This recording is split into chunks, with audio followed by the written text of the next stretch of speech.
but a moment of conscious, deliberate choice. It is the moment he chooses to be happy. So, the next time your KPI rolls back down the hill, remember Sisyphus. The goal is irrelevant. The only true freedom is finding joy in the effort, not the outcome. Loki's punishment was brutal. Bound deep within a cavern, his body lashed to 3 jagged rocks with the entrails of his own son. Above him, a serpent hung poised, venom dripping relentlessly onto his exposed skin. This scene, drawn from the poetic Edda and the prose Edda, became a symbol of both divine vengeance and suffering that echoed through Norse legend. But the gods never counted on one presence: Sigyn, Loki's faithful wife. Her hands trembled as she knelt beside him, catching each drop of poison before it could sear his flesh. Her quiet devotion became a fragile shield against the god's wrath. Why did she choose loyalty over escape? The answer reveals a truth about love that endures even when the world itself seems lost to darkness. Yet before the cavern, before the venom and the silence, there was a betrayal that shook the heart of Asgard. Baldur was the light of Asgard, cherished by gods and mortals alike. His laughter filled the halls, a warmth that even the golden apples of Idun could not rival. When ominous dreams began to trouble him, his mother Frigg, desperate to protect her son, secured oaths from every creature and object in existence never to harm him. All, that is, except the mistletoe, too slight, too innocent to warrant suspicion. Loki saw opportunity in what others dismissed. He fashioned a dart from that fragile branch and sought out Hoder, Baldur's blind brother. "Here," Loki murmured, placing the weapon in Hoder's uncertain grasp, "let me guide your hand." The dart struck its mark. In an instant, Baldur's light was snuffed out, his presence gone from the world. The gods stood in stunned silence, their joy shattered. Loki lingered in the shadows, the faintest smile on his lips, before slipping away unseen. The prose Edda tells us the pyre burned for 9 nights. Baldur's wife, Nanna, overcome with grief, cast herself onto the flames, her spirit entwined with his.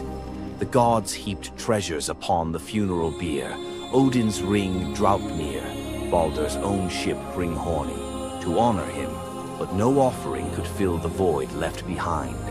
The air grew heavy with suspicion. As the smoke twisted skyward, word spread of an old woman whispering to Hoder in the moments before the fatal blow. When Thor forced the truth from a trembling servant, silence fell like a shroud. Loki's name was not spoken, but its weight pressed upon every heart. The gods had tolerated his mischief, his clever lies, even the theft of Sif's hair. But this was different. The poetic Edda names him plainly: Loki, the guileful who brought it about, from which all misfortune came. Odin convened the gods to pass judgment. No mead flowed, no boasts rang out. The All-Father's single eye burned cold as he named Loki Oathbreaker and Kinslayer. Weapons gleamed in restless hands. Even gentle Friar's fingers tightened around his sword. Loki understood the god's fury. He fled Asgard, his mind racing with schemes. As told in the prose Edda, he built a lodge in the mountains, doors on every side, always watching for his pursuers. Still, he could not outrun their vengeance. Odin's gaze found him, even in hiding. When the gods arrived, Loki tried to slip away, transforming into a salmon to evade capture in the river's swift current. But Thor's grip proved stronger than fate. Dragged back through the gates he once helped raise, Loki passed faces twisted with anger and betrayal. The gods' judgment was swift. The path ahead led not to mercy, but to a place where pain and silence waited in the damp and the dark. They forced Loki into the heart of the earth, a cavern where the air pressed cold and heavy, and every sound echoed off stone walls, slick with damp. Water dripped steadily from above, each drop magnifying the hush that settled over the gods as they set to their grim task. The stench of venom lingered, sharp and persistent, mingling with the iron tang of old blood. Odin's single eye caught the flicker of Skadi's movement. A silent nod passed between them, sealing what would come next. 3 massive boulders, freshly gouged with holes, stood ready. The gods had not brought chains or rope. Instead, they made Loki's punishment a reflection of his own chaos. The prose. Edda tells us they transformed one son, Vali, into a wolf who slew his brother, Nari. With the entrails of Nari turned to iron by the gods' will, they bound Loki fast, wrists, neck, thighs, and ankles locked tight against the unyielding stone. As the Völuspá declares, with the guts of his ice-cold son, the killer is bound. Each knot and twist was deliberate, a reminder that his own blood now held him captive. The weight of the rocks pressed into his flesh, a constant ache that would never fade. Skadi stepped forward, her presence sharp as frost. In her hands, a serpent writhed, its fangs gleaming. She fixed the creature to a stalactite directly above Loki's face. "For Balder," she said, her voice steady and cold. The serpent's jaws parted, and a bead of venom gathered at its tip. It hung for a moment, then fell. Loki's scream reverberated through the cavern, his body arching in agony as the venom burned into his skin. The pain was relentless, searing into bone, and the world above felt its echoes, earthquakes shaking Midgard, rivers shifting, the roots of Yggdrasil quivering. The gods watched in silence, their faces unreadable. Justice, they believed, had been served. As the serpent's venom continued its slow assault, the rhythm of torment became all-consuming. The next drop formed, poised to fall. Then a figure emerged at the edge of the chamber, a woman, silent, a wooden bowl cradled in her hands. Sigin's arms were blistered, her sleeves stained, but her grip was unwavering as she stepped into the circle of pain. The cavern held its breath. Sigyn knelt, her presence a quiet defiance. The venom hissed into the bowl, wood darkening with each drop. The gods turned away, their judgment complete, but the story within the cavern was only beginning. The bowl rested in Sigyn's hands, its wooden sides polished by hours of silent endurance. She knelt on the cold stone, skirts bunched beneath her, and waited for the serpent's venom to fall. The first drop struck with a hiss, a thin wisp of smoke curling up as Loki's breath caught in his throat. She kept her gaze fixed on the bowl, her resolve anchored by the rhythm of her task. Time unraveled in the cavern, marked only by the relentless cadence of the venom. Drip, catch. The liquid sizzled as it struck the wood, the heat seeping through Sigyn's calloused palms. Each shift of her grip was subtle, a quiet adjustment to keep the bowl steady as her arms ached. Above, the serpent's shadow twisted over the stone, its coils unmoving, its venom gathering in slow, deliberate drops. Loki whimpered, bracing for pain that had become his constant companion. The sound of his dread was sharper than his cries. The air hung heavy with the stench of scorched flesh and the metallic sting of poison. The darkness pressed in, broken only by the faint glimmer of Sigyn's tears as they mixed with venom in the bowl, each drop a testament to her resolve. The silence between drops was punctuated by Loki's ragged breaths and the distant echo of water dripping from the cavern walls. Sigyn's world narrowed to the weight in her arms and the threat above. The bowl filled, the venom rising perilously close to the rim. Sigyn's muscles trembled, but she did not let her grip falter. When at last the bowl brimmed, she had no choice but to turn away. In that brief moment, as she emptied the venom onto the rocks, Loki's body convulsed, his scream raw and unrestrained. The poison ate into the stone, leaving blackened scars as Sigyn hurried to wipe the bowl clean and return to her vigil. For time beyond reckoning, Sigyn remained. The myth offers no window into her thoughts, only the image of her kneeling, unwavering as Loki's mind splintered under the weight of his agony. Was she remembering laughter in sunlit halls, or simply unable to imagine leaving him alone in the dark? The venom's rhythm never changed. The bowl would fill. Loki would suffer. Sigyn would endure. In the hush that followed each scream, a question lingered, one that neither gods nor mortals could answer. Love in the dark was never simple. While the gods turned away, Sigyn remained, her presence reshaping the meaning of Loki's punishment. His betrayals had echoed through Asgard, yet her loyalty was a force the gods never expected. The Eddas offer no window into Sigyn's thoughts, recording only her actions. Blistered hands, a steady bowl, venom caught before it could sear flesh. This silence leaves space for us to wonder. Was it love that held her there, or a deeper sense of duty, something older and more enduring than the gods' own laws? Loki, once the master of deception, now depended on the mercy of the one he had so often left in the shadows. When the bowl overflowed and Sigyn turned away, each drip crept like fire through him, twisting his features in agony. His eyes, when they met hers, flickered with both gratitude and resentment. He needed her, but the venom's torment mingled need with bitterness. Still, Sigyn returned every time, catching the next drop before it could fall. The myths do not say what passed between them in those moments, only that she stayed, her resolve unbroken. Scholars often call Sigyn the embodiment of loyalty, the ultimate symbol of spousal devotion. Yet, her sacrifice was more than an act of love. It was a quiet rebellion. By kneeling in the cavern, she defied the gods' vision of justice. Odin had crafted Loki's punishment to be absolute, to break him alone in the dark. Sigyn's refusal to abandon her husband became a shield, her presence a silent protest that denied the gods complete victory. The Eddas never assign her a motive, leaving modern readers to fill the silence with their own questions and interpretations. Was her endurance an act of compassion, or a challenge to the order imposed by the gods?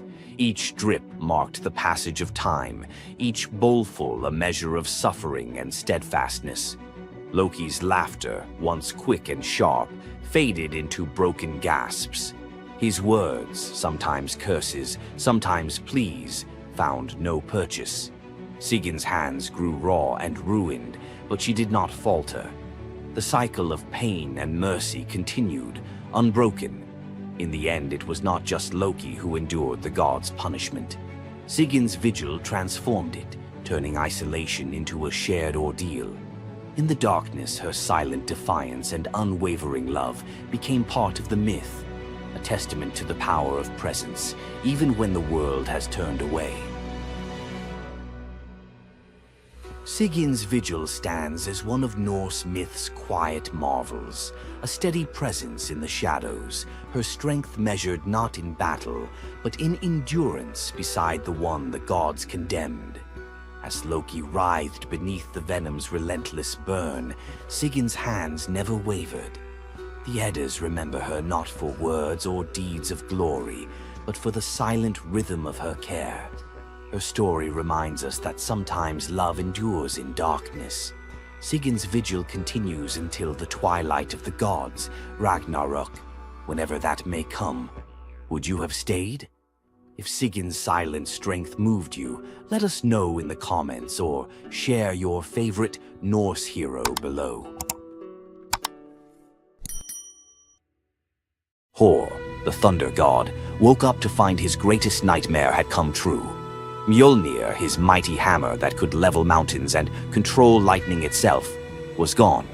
Without it, the thunder god was powerless, vulnerable, and mocked. The weapon that defined his very identity as protector of Asgard had vanished without a trace. But what happened next would humiliate him more than any defeat in battle. To get his hammer back, Thor would have to do something that went against every fiber of his warrior identity. You won't believe the disguise he ends up in. It all began on what should have been an ordinary morning in Asgard. Picture Thor reaching for the leather grip that had been at his side for countless centuries, his fingers closing around nothing but empty air. The spot where Mjolnir should rest felt cold and wrong, like a missing tooth that your tongue keeps finding. Thor's morning routine, as predictable as sunrise over Asgard's golden halls, shattered in that single moment of realization. The hammer forged by dwarven masters, the weapon that could summon lightning and level mountains, had vanished without so much as a whisper of sound. The initial shock hit Thor like a physical blow. His hand remained suspended in space, still reaching for what wasn't there. Then panic crept in, cold and relentless. He let out a blood-curdling roar of sheer rage, the whole palace trembling. Without Mjolnir, he was powerless, vulnerable, and mocked, stripped of the weapon that made him Asgard's primary defender. The enemies that prowled the borders of the Nine Realms knew about his mighty hammer. They counted on Thor's strength to keep them at bay. Now that strength was gone. Word spread through Asgard's halls faster than wildfire. The other gods gathered in emergency council, their faces grave as they grasped the full scope of the crisis. Odin's ravens had brought no news. The watchmen at the gates had seen nothing. Mjolnir had simply disappeared, as if it had never existed at all. The assembled gods understood what Thor's loss meant for their realm. Asgard stood vulnerable, its greatest protector reduced to a shadow of his former self. Loki stepped forward through the crowd of worried gods, his familiar, cunning smile playing at the corners of his mouth. He offered to investigate the theft using his shape-shifting abilities, volunteering to venture where other gods could not go undetected. The council accepted his proposal immediately, desperate for any lead in their search. Thor watched his brother prepare for the mission, knowing that Loki's success or failure would determine his own fate. Loki first borrowed Freya's magic feathered coat, allowing him to fly in falcon form to Jotunheim without raising alarms. Each dead end pushed Thor deeper into desperation. He imagined facing his enemies defenseless, their laughter echoing as they realized the thunder god carried no thunder. The trail finally led to the most dangerous territory of all, Jotunheim, the realm of the giants. Loki strode into the council chamber with the confident gait of someone who had solved a mystery, but his expression carried an ominous weight. The giant Thrym, lord of the frost giants, had openly boasted about his theft from his massive throne of ice and stone. He had buried Mjolnir 8 leagues beneath the frozen earth of his realm, thrice deeper than any giant's hall, he claimed, placing it where even Thor's strength would be useless. Thrym had what he thought was a simple demand for the Norse gods. He wanted the beautiful goddess Freya as his bride in exchange for the hammer's return. The giant had fixated on her legendary beauty and grace, convinced that possessing both Mjolnir and the goddess of love would make him the most powerful being in all the 9 realms. His arrogance knew no bounds as he described his elaborate wedding plans to Loki, speaking of golden halls and feasts that would last for weeks. Thrym believed the gods had no choice but to accept his terms. When Loki spoke to the council about Thrym's demand, the council fell silent. Freya's reaction shattered the tense quiet that followed Loki's report, causing her rage to break the Brysinger necklace, its gems scattering across the floor in glittering fragments. She declared she would rather throw herself into the deepest ocean than marry the frost giant who dared make such a demand. The gods found themselves trapped in an impossible situation. They could sacrifice one of their most beloved goddesses to a giant's lust, or they could leave Thor permanently weakened and Asgard vulnerable to every enemy that prowled the borders. The council erupted in frantic debate. Some suggested launching a full assault on Jotunheim, but Thrym's fortress was impregnable and his army vast. Others proposed trickery or negotiation, but every path led to either devastating war or humiliating surrender. Heimdall, the far-seeing guardian who watched over the Rainbow Bridge, had remained silent throughout the heated discussions. When he finally spoke, his words stopped every conversation in the hall. His suggestion was so outrageous, so completely unthinkable, that even Loki's jaw dropped open in shock. The gods stared at Heimdall as if he had lost his mind, but they were out of other options. What he proposed, however, would challenge everything Thor stood for as a warrior. Heimdall's words hung in the air like a challenge to the very foundations of Norse honor. The far-seeing god had suggested that Thor disguise himself as a bride and infiltrate Thrym's wedding feast to recover Mjolnir. He spoke with calm authority, tie housewife's keys about his waist, and pin bridal jewels upon his breast. The idea was so fundamentally opposed to Norse concepts of masculine honor that Thor's initial response shook the very walls of Asgard. He declared the plan preposterous and swore he would never hear the end of it if word spread that the thunder god had dressed as a woman. The assembled gods watched in tense silence as their mightiest protector wrestled with a challenge that could not be solved through brute force or lightning strikes. They had already considered launching a full assault on Jotunheim, but Thrym's fortress was impregnable and his army vast. No other choice remained. Thor paced the hall like a caged wolf, his massive fists clenched as he grappled with the impossible choice between his warrior's pride and his duty to protect Asgard. Every instinct in his body rebelled against the idea of abandoning his identity as a fearsome warrior to play the role of a delicate bride. Loki stepped forward with barely contained excitement, volunteering to accompany Thor as his maidservant. The trickster god's eagerness to participate in this elaborate deception revealed his true nature. While Thor struggled with the concept, Loki was already plotting the specifics of costumes, mannerisms, and the lies they would need to maintain throughout their dangerous mission. The transformation began with layers of bridal linen draped over Thor's massive frame. Servants brought forth delicate jewelry, housewife's keys that symbolized domestic authority, and a dainty hood for his head. Finally came the precious necklace of Brisingar. Each item added to the disguise felt like another blow to Thor's warrior identity. When he finally looked at his reflection, the god of thunder saw an unconvincing bride staring back at him. Thor finally accepted the plan because no alternative existed.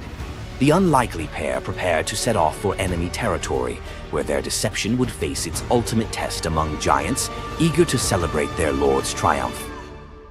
The great hall of Thrym's fortress buzzed with excitement as giants gathered to witness their lord's marriage to the most beautiful goddess in all the 9 realms. Thor sat at the high table in his bridal disguise, surrounded by massive frost giants who raised their drinking horns in celebration. The feast spread before them displayed the giants' wealth and power. Roasted oxen filled enormous platters, fresh salmon gleamed on silver dishes, and barrels of mead stood ready to fuel the night's festivities. Thor's legendary appetite struck like a thunderbolt. He polished off an ox and ate whole salmon in moments, tearing through the meat as if he hadn't eaten in weeks. 3 measures of mead vanished as quickly as if someone had poured them into a bottomless pit. The assembled giants watched in stunned silence as the delicate bride consumed more food than most warriors could handle. Thrym's eyes narrowed with growing suspicion. This goddess ate like a battle-hardened warrior, returning from a long campaign, not like the refined Freya he expected to marry. Loki stepped forward with the smooth confidence of a master storyteller. He spun a tale about Freya's 8-day fast in eager anticipation of reaching Jotunheim and marrying the mighty Thrym. The explanation painted a picture of a lovesick goddess, so excited about her wedding that she had refused all food during her journey. The giants nodded in understanding, their suspicions melting away as they accepted this romantic explanation. Thrym felt honored by such devotion and relaxed completely, his doubts vanishing. Beneath his bridal veil, Thor's rage simmered like molten metal ready to explode. Every moment at the feast brought new challenges as he struggled to maintain feminine mannerisms while surrounded by his enemies. His massive hands shook with barely controlled fury as he watched the giants celebrate what they believed was their victory over Asgard. The critical moment finally arrived. Thrym commanded his servants to bring Mjolnir forth, the very moment Thor had trained his eyes on since dawn. The servants placed the legendary weapon before the disguised bride as part of the traditional ceremony. Thor's fingers closed around Mjolnir's familiar handle, and lightning immediately crackled through the hall. He ripped away his bridal veil and roared his true identity to the shocked giants. Thrym's eyes widened in terror as he realized the bride he had been celebrating was actually the god of thunder himself. Thor swung Mjolnir, killing Thrym instantly after crushing his skull with Mjolnir, then turned on the assembled giants, and even the pleading giantess met Mjolnir's crack before the hall fell silent. The theft that had begun with arrogance ended in complete destruction. This tale reveals how even the mightiest heroes must sometimes sacrifice their pride to protect what matters most. Back in Asgard, the Aesir never spoke of the bearded bride again, though a few still hide a smirk when Thor raises Mjolnir. And we end this story with a very valuable lesson. Never steal Thor's hammer. And if you're going to, don't make him dress like a woman.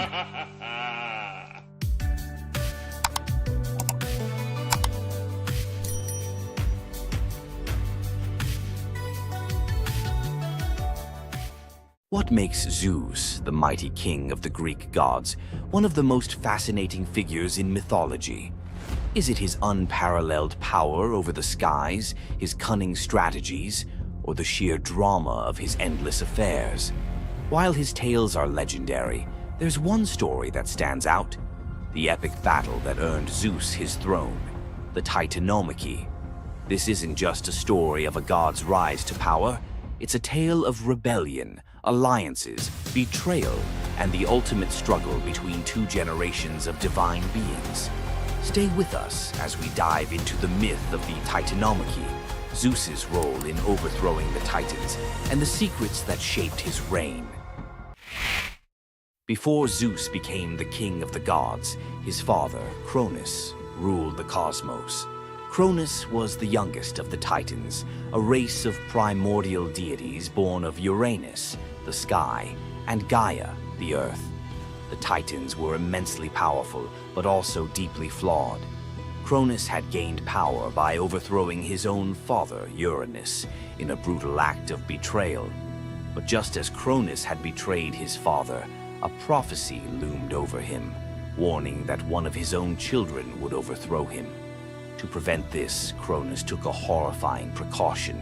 He swallowed each of his children as they were born, imprisoning them in his stomach for eternity. But Gaia, the ever-watchful mother of the gods, wasn't about to let this happen again. When Rhea, Cronus's wife, gave birth to Zeus, Gaia devised a plan. Rhea tricked Cronus by handing him a stone wrapped in swaddling clothes, which he swallowed, believing it was his newborn son. Meanwhile, Zeus was spirited away to a hidden cave on the island of Crete, where he was raised in secret. Zeus grew up under the care of nymphs and a goat named Amalthea, who nourished him with her milk. As he matured, Zeus learned of his father's tyranny and vowed to free his siblings and challenge Cronus's rule. Zeus couldn't take on Cronus and the Titans alone. He needed allies. His first move was to rescue his siblings trapped inside Cronus. With the help of the goddess Metis, Zeus tricked Cronus into drinking a potion that caused him to vomit up his children: Hestia, Demeter, Hera, Hades, and Poseidon, fully grown and ready for battle. Now united, the 6 Olympian siblings declared war on Cronus and the Titans. But the Titans were powerful, and the war, known as the Titanomachy, would rage for 10 years with no clear victor. Realizing they needed an advantage, Zeus turned to the most unlikely of allies, the Hecatonchires and the Cyclopes. These were monstrous children of Gaia and Uranus, imprisoned in Tartarus by Cronus out of fear of their immense power. The Hecatonchires had 100 hands and unparalleled strength, while the Cyclopes were master craftsmen. Zeus descended into Tartarus, defeated its terrifying guardians, and freed these imprisoned beings. In gratitude, the Cyclopes forged weapons for Zeus and his brothers. Zeus received the thunderbolt, Poseidon the trident, and Hades a helmet of invisibility. With these tools and the raw power of the Hecatonchires, the Olympians finally had the upper hand. The final clash of the Titanomachy was a cosmic spectacle. The Titans, led by Cronus, unleashed their full fury, shaking the very foundations of the universe. Mountains crumbled, seas boiled, and the skies erupted in chaos. But Zeus and his allies were relentless. Zeus hurled his thunderbolts with unerring precision, scorching the battlefield and scattering the Titans' ranks. Poseidon unleashed massive earthquakes, and Hades used his helmet of invisibility to sow confusion among their enemies. The Hecatonchires proved invaluable, hurling massive boulders with their 100 hands, overwhelming the Titans. One by one, the Titans fell, their immense power no match for the combined might of the Olympians and their allies. Cronus was the last to fall.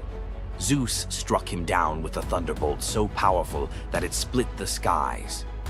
With Cronus's defeat, the Titanomachy was over.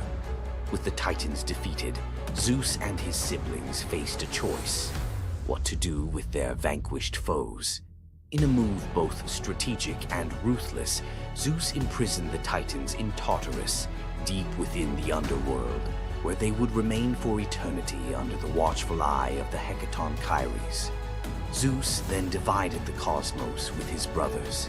He claimed the skies as his domain, Poseidon took the seas, and Hades ruled the underworld. Together they established the rule of the Olympians, with Zeus as their undisputed king.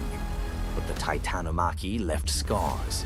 Gaia, enraged by the imprisonment of her Titan children, gave birth to new monstrous beings to challenge Zeus's reign. Among them was Typhon, a creature so fearsome that even the gods trembled before him. Typhon's battle with Zeus is another story for another day, but it serves as a reminder that power in the ancient world was never secure. Zeus's rise to power marked the beginning of a new era, but his reign was anything but peaceful. While he was the king of the gods, his rule was marked by constant challenges, from rebellious mortals to jealous deities and his own unquenchable desire for love and control. Zeus was both a protector and a tyrant, a figure who inspired awe and fear. His thunderbolts were a symbol of justice, but they were also a tool of destruction. He fathered countless children, both mortal and divine, and his many affairs often sparked conflict among the gods. Yet, despite his flaws, Zeus's rule brought stability to a chaotic world. Under his reign, the gods established order, overseeing the realms of humans and maintaining the delicate balance between earth, sea, and sky. The myth of Zeus and the Titanomachy isn't just a tale of war. It's a story about the cycles of power and rebellion. Just as Zeus overthrew Cronus, who had overthrown Uranus, Greek myths suggest that even the mightiest rulers are vulnerable to the forces of change. Zeus's story reminds us that leadership comes with its own set of challenges. It's not just about gaining power, it's about maintaining it, often at great cost. Zeus's rise to power is one of the most thrilling tales in mythology, filled with battles, alliances, and sacrifices. But what do you think? Was Zeus a just ruler, or was he simply another tyrant destined to fall like the Titans before him? Let us know your thoughts in the comments below.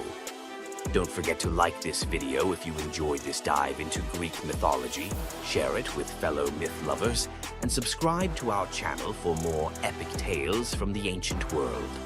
Until next time, remember, the gods may rule from above, but their stories remind us of the struggles we all face below. You thought fairy tales were magical. Think again. The real origins of these classic tales are disturbing, gruesome, and filled with horror. Many of these stories have been sanitized for modern audiences, but their original versions were filled with betrayal, curses, and brutal consequences. From Pinocchio's horrifying fate to the true story of Bluebeard, let's dive into the darker side of fairy tales that history tried to erase. Fairy tales weren't always about happily ever after. Many of them were cautionary tales, warning of real dangers, human cruelty, and supernatural horrors. 1. The original Pinocchio, a gruesome fate. Before Disney made him a lovable puppet, Carlo Collodi's original Pinocchio was a terrifying little troublemaker. Instead of learning his lesson, he was hanged from a tree by a group of bandits, left to suffocate as a punishment for his misdeeds. 2. Bluebeard, the serial killer's tale. Bluebeard was not a misunderstood nobleman. He was a full-blown serial killer. In Charles Perrault's version, Bluebeard marries multiple women and forbids them from entering one locked room. When his latest wife disobeys, she discovers the corpses of his past wives, hanging from hooks. He nearly kills her too, but she's saved at the last second by her brothers. Some believe this gruesome tale was inspired by real-life figures like Gilles de Rais, a nobleman convicted of horrific crimes. 3. The Pied Piper, a tale of mass disappearance. The Pied Piper of Hamelin was not just about a man who played music to lead away rats, he also took the children. In some versions, the town refuses to pay him for his services, so he takes revenge by luring all of their children into a cave, where they are never seen again. Historians believe this could be based on a real event, where an entire group of children from Hamelin mysteriously vanished in the Middle Ages. 4. Rumpelstiltskin, a vengeful trickster.